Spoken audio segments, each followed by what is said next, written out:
आङो सिङाव हाबलांसिगोन।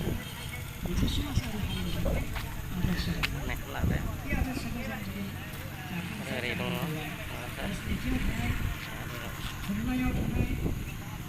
बेफार फालांगियाव थानाय आबादाव थानाय फरायसाफोर जोंनि समाज गासैबो जोङो गोनां दावगालांनांगौ बे हारिखौ बयबो अननो आरो सिबिनो नाजानांगौ बेबायदिबानो मोनसे गेरेमसा हारिनि सिमाङा जानानै फैगोन जेरै खौसे बर'नि खौसे सिमां खौसे थांखि आरो जों खौसे बर'आनो जेब्लायबो जौगासार हारि हिसाबै मालाबा जोङो गसंथानो हागोन गासै भारत हादरनि गेजेरावनो बे सिमांखौ लानानै जों दावगागासिनो दं।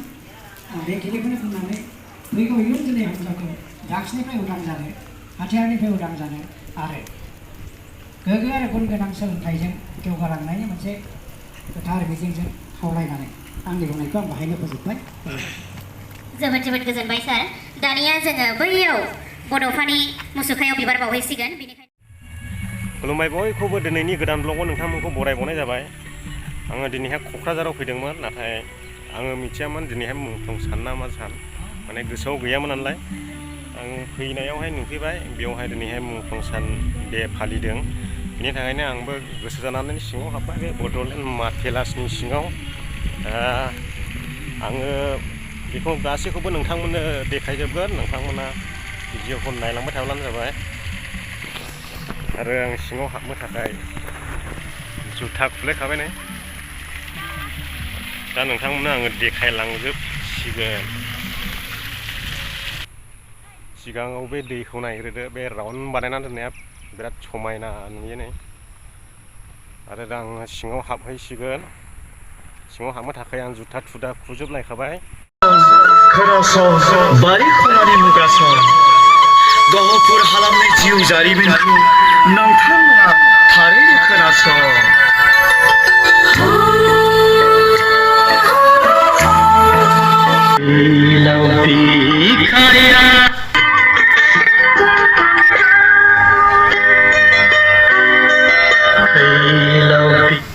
मुंख्लं खाम्फायाव बिबार बावनो थाखाय थाम थियारि खालामगासिनो दङ दायो। नोंथांमोना नायलांबाय था भिडिअखौ आरो गासैखौबो आङो नोंथांमोननो देखायलांजोबनो दा आङो बेनिफ्राय भिडिअखौ सुरु खालामजेनबाय। दायो नोंथांमोना नुगासिनो दङ एकदमबारे साजायगासिनो दङ मुंख्लं खाम्फायाव बिबार बावनो थाखाय। बेयावहाय दं जाहैबाय गोबां मुंख्लं खाम्फा आरो दिनैनि मुंख्लं दिनानो जादों बर'नि गिबिसिन मुंख्लं जानाय सुजित नार्जारि बर'नि बिर जोहोलाव 2 जुन 12 थारिख आङो बेयाव थांगासिनो दङ।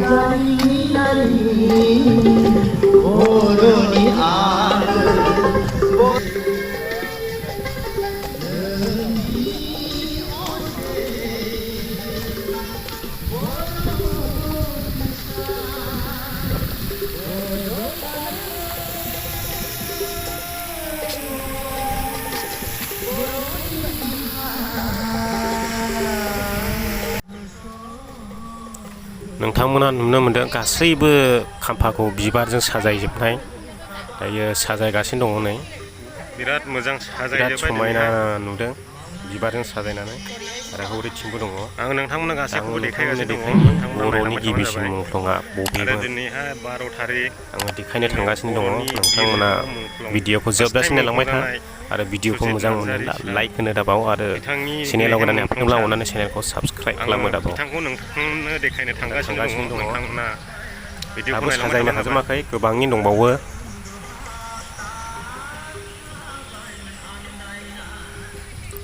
एलेना बासुमतारी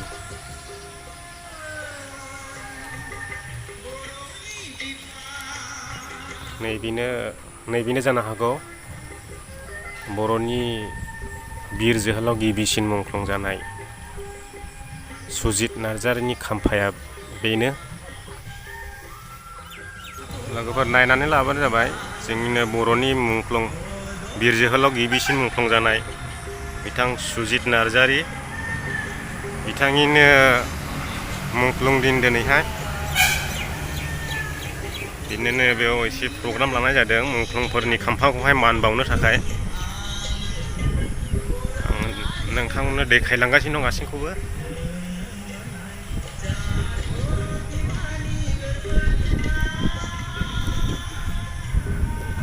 आङो मेनखौल' देखायबाय नोंथांमोननो।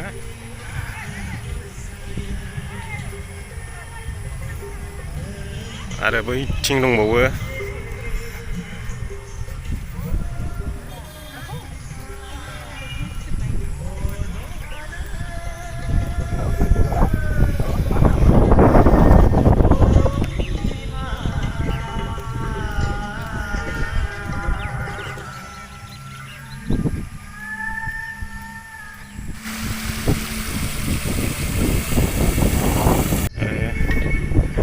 आरो मोनसेया बेनो सानजा आरो सोनाबथिंनियाव खाम्फा बानायनानै दोननाय जादों। सोनाबथिंनि खाम्फा बियो। बोरैबा गोरोन्थि आंनि आथिङा खाम्फाफोराव नांबांबायला अननानै निमाहा हो आंखौ। मानोना आं बेयावहाय भिडिअ शुट लागासिनो दङ गिदिं गिदिं। बोरैबाफोर सुदुरबायफ्लाङोब्ला अननानै गोरोन्थि जालांगोन।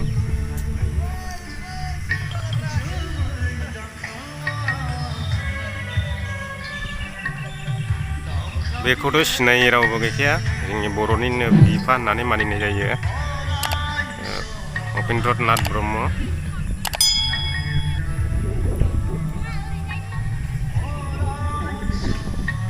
आरो ओरै साइडआव दंबावो माने नोंथांमोना मिउजिक दामनाय जोंनि बर'नि बिर जोहोलाव मुंख्लंफोरनिसिम आङो गिबियावनो निमाहा बिनाय थाग्रोबाय। बोरैबाफोर गोरोन्थियै आंनि आथिङा खाम्फाफ्राव सुदुरबायोब्ला आङो मुंख्लं बिर जोहोलावफोरनियाव निमाहा बिनाय थाबाय। आरो आङो आर'ज गाबो नोंथांमोननि जिउआ सोरगो रायजोआव आलो गोजोनै इसोरनि साखाथियाव जायगा मोनबाय थाथों।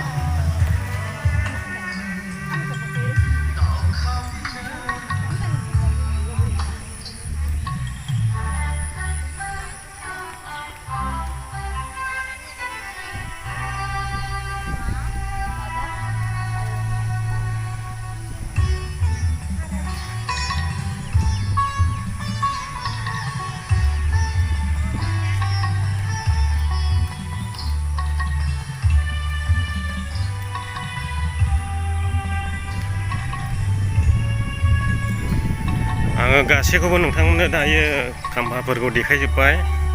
आं भिडिअखौबो गोलाव खालामनो सानासै।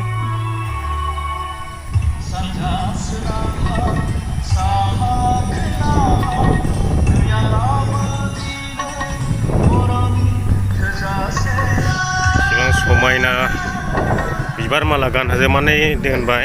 बिराद समायना नुदों।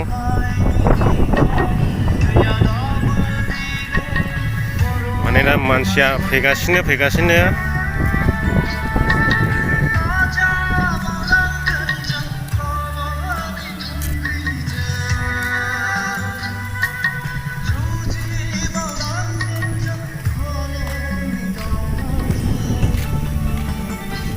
आरो मोनसे खोथा नोंथांमोना गोजाननि मानसिया बे जायगानि नामखौ सोंहरनो हागौ।